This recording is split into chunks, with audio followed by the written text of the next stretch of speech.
आज हम पढ़ेंगे मेरिस्टेमेटिक टिश्यूज के बारे में। तो टिश्यूज क्या होते हैं? टिश्यूज होते हैं ग्रुप ऑफ सेल्स। तो ग्रुप ऑफ सेल्स जब एक जगह पे इकट्ठे होके एक जैसा फंक्शन परफॉर्म करें तो उसको कहते हैं टिश्यू। तो मेरिस्टेमेटिक टिश्यूज क्या होते हैं? मेरिस्टेमेटिक टिश्यूज पौधों के अंदर मौजूद ऐसे टिश्यूज होते हैं जिनके अंदर एक्टिवली डिवाइडिंग सेल्स होते हैं, यानी इनके जो सेल्स होते हैं वो लिविंग सेल्स होते हैं। और अगर मेरिस्टेमेटिक टिश्यूज के फंक्शन की बात करें तो पौधों के अंदर मेरिस्टेमेटिक टिश्यूज का क्या इंपॉर्टेंट रोल है? मेरिस्टेमेटिक टिश्यूज पौधों के मुख्तलिफ ऑर्गन्स बनाते हैं। ऑर्गन्स जैसे कि पौधों के लीव्स हैं, स्टेम है, रूट वगैरह हैं। तो मेरिस्टेमेटिक टिश्यूज क्या करते हैं? प्लांट के ऑर्गन्स बनाते हैं। इसके अलावा ये पौधों की ग्रोथ में भी मदद देते हैं। तो मेरिस्टेमेटिक टिश्यूज की डिटेल्स पढ़ने से पहले हम ये देख लेते हैं कि पौधे के अंदर जो टिश्यूज पाए जाते हैं उनको कैसे डिवाइड किया जाता है, यानी पौधों के जो टिश्यूज होते हैं उनकी क्लासिफिकेशन क्या है। तो प्लांट टिश्यू को डिवाइड किया जाता है मेरिस्टेमेटिक टिश्यू में और परमानेंट टिश्यू में। तो मेरिस्टेमेटिक टिश्यूज की फर्दर आगे से तीन टाइप्स होती हैं, जिसमें शामिल है एपिकल मेरिस्टेम, लैटरल मेरिस्टेम और इंटरकैलरी मेरिस्टेम। और परमानेंट टिश्यू की बात करें तो परमानेंट टिश्यू के अंदर शामिल हैं सिंपल टिश्यूज और कॉम्प्लेक्स टिश्यूज। तो सिंपल टिश्यू के की आगे फर्दर डिवीजन में है पैरेन्काइमा, कोलेनकाइमा और स्क्लेरेनकाइमा के टिश्यूज। और कॉम्प्लेक्स टिश्यूज की बात करें तो उसमें शामिल है जाइलम और फ्लोएम। तो सिंपल और कॉम्प्लेक्स टिश्यू को हम अपनी पिछली वीडियोस में डिस्कस कर चुके हैं। तो आज हम मेरिस्टेमेटिक टिश्यूज की डिटेल पढ़ेंगे। तो मेरिस्टेम में सबसे पहले हम बात करते हैं एपिकल मेरिस्टेम के बारे में। तो अगर हम इस डायग्राम की मदद से देखें तो हमें एक तो नजर आ रही है शूट एपिकल मेरिस्टेम और एक नजर आ रही है रूट एपिकल मेरिस्टेम। तो एपिकल मेरिस्टेम जैसे कि नाम से जाहिर है कि ये एपिक्स पे प्रेजेंट होती है, यानी शूट्स की भी टिप्स पे प्रेजेंट होती है और रूट्स की भी टिप्स पे प्रेजेंट होती है। और शूट्स और रूट्स की जो टिप्स होती हैं वो कौन से रीजन होते हैं? वो एक्टिवली डिवाइडिंग रीजन्स होते हैं, यानी उनके अंदर जो सेल्स होते हैं वो एक्टिवली डिवाइडिंग सेल्स होते हैं। तो एपिकल मेरिस्टेम रिस्पॉन्सिबल है ग्रोथ ऑफ न्यू सेल्स के लिए, यानी एपिकल मेरिस्टेम्स जहाँ पे मौजूद होती हैं, यानी ये शूट की टिप पे अगर मौजूद है तो शूट्स की जो लेंथ है वो इंक्रीज करेगी, क्योंकि नए नए सेल्स बन रहे हैं। तो अगर यहाँ पे नए सेल्स बन रहे हैं तो क्या होगा कि जो प्लांट्स की जो हाइट है वो ज्यादा होती जाएगी। इसी तरह अगर हम रूट की बात करें तो रूट्स में ये वाले जो रेड रेड कलर के रीजन्स दिखाए हुए हैं ये क्या है? मेरिस्टेमेटिक रीजन्स, यानी कि एक्टिवली डिवाइडिंग रीजन्स हैं। तो यहाँ पे जैसे जैसे सेल्स डिवाइड करते जाएंगे तो ये क्या होगा? इसकी लेंथ इंक्रीज करेगी। तो इस बात का ये मतलब है कि एपिकल मेरिस्टेम्स की वजह से पौधों के अंदर प्राइमरी ग्रोथ होती है। तो प्राइमरी ग्रोथ का क्या मतलब है? कि ऐसी ग्रोथ जिसमें के लेंथ इंक्रीज करे। तो पौधे की जब लेंथ इंक्रीज करती है तो इसका मतलब है कि वो एपिकल मेरिस्टेम की वजह से इंक्रीज हो रही है, क्योंकि एपिकल मेरिस्टेम जो है वो उन रीजन्स में शूट के जो टिप्स हैं वहां पे और रूट की जो टिप्स हैं वहां पे नए सेल्स का इजाफा कर रही है। तो अगर हम इस डायग्राम की मदद से देखें तो यहाँ पे क्या है? यहाँ पे एक पौधा दिखाया गया है और यहाँ पे इस पौधे का जो शूट वाला रीजन है उसका माइक्रोस्कोपिक व्यू है।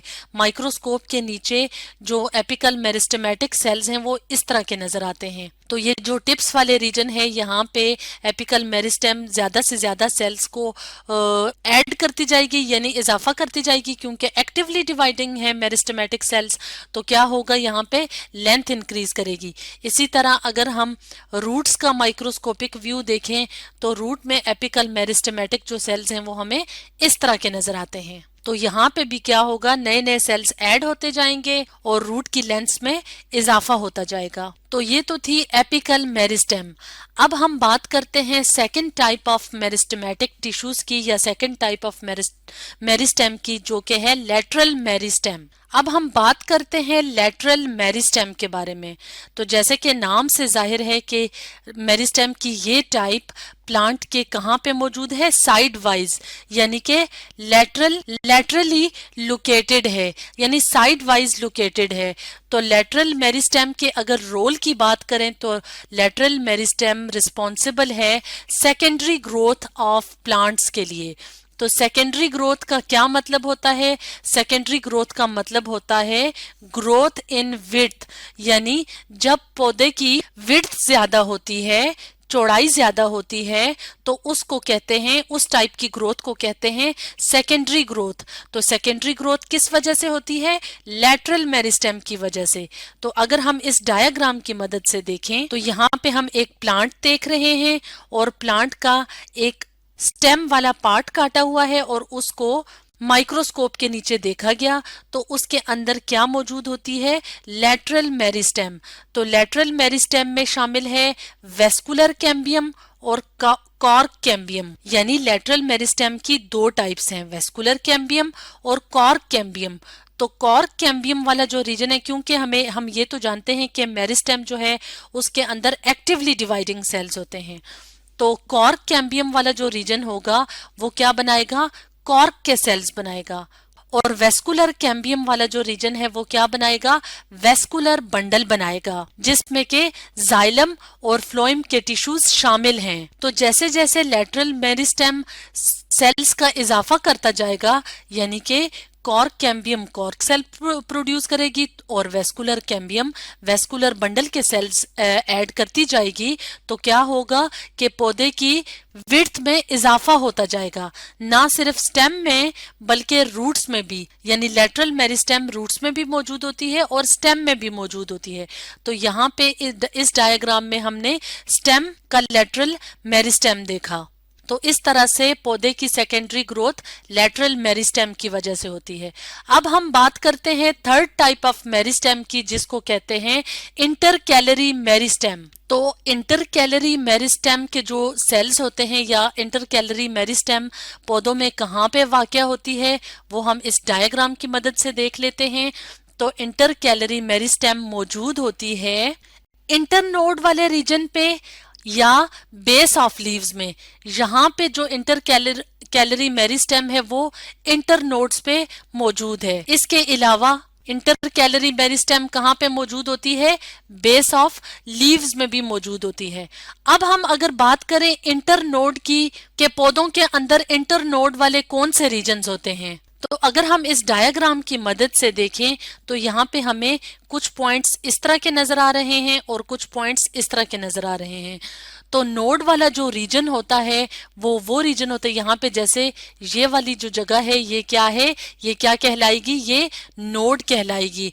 तो नोड कौन से पॉइंट्स होते हैं? नोड्स अटैचमेंट पॉइंट्स होते हैं, वो अटैचमेंट पॉइंट्स जहां पे लीव्स स्टेम के साथ जुड़े होते हैं। और अगर हम बात करें इंटरनोड की तो दो कंसेक्यूटिव नोड्स के दरमियान वाला जो एरिया होता है, यानी इस नोड और इस नोड के दरमियान वाला जो एरिया होगा वो क्या कहलाएगा? वो कहलाएगा इंटरनोड। तो इंटरकैलरी मेरिस्टेम्स इंटरनोड्स पे या बेस ऑफ लीव्स पे मौजूद होते हैं। अब अगर हम फंक्शन की बात करें कि इंटरकैलरी मेरिस्टेम का क्या फंक्शन होता है, तो नॉर्मली ये मदद देते हैं सेल डिवीजन में, क्योंकि हम ये तो जानते हैं कि मेरिस्टेम के अंदर जो सेल्स होते हैं वो एक्टिवली डिवाइडिंग सेल्स होते हैं। इसके अलावा इंटरकैलरी मेरिस्टेम की वजह से रैपिड ग्रोथ भी होती है। रैपिड ग्रोथ किस टाइप ऑफ प्लांट्स में होती है? मोनोकॉट्स में। तो मोनोकॉट प्लांट्स की जो फैमिली है उसके अंदर ग्रासेस वगैरह शामिल हैं। तो जैसे कि इस डायग्राम के अंदर मोनोकॉट का एक प्लांट लिया गया है जिसमें के इंटरनोड्स भी दिखाई गई हैं और इंटरकैलरी मेरिस्टेम भी दिखाई गई है। तो इस तरह से इंटरकैलरी मेरिस्टेम मोनोकॉट प्लांट्स के अंदर रैपिड ग्रोथ करवाती है। तो ये तो थी मेरिस्टेमेटिक टिश्यूज की 3 टाइप्स जिनको हमने डिटेल में पढ़ा। तो आज हमने पढ़ा मेरिस्टेमेटिक टिश्यूज के बारे में।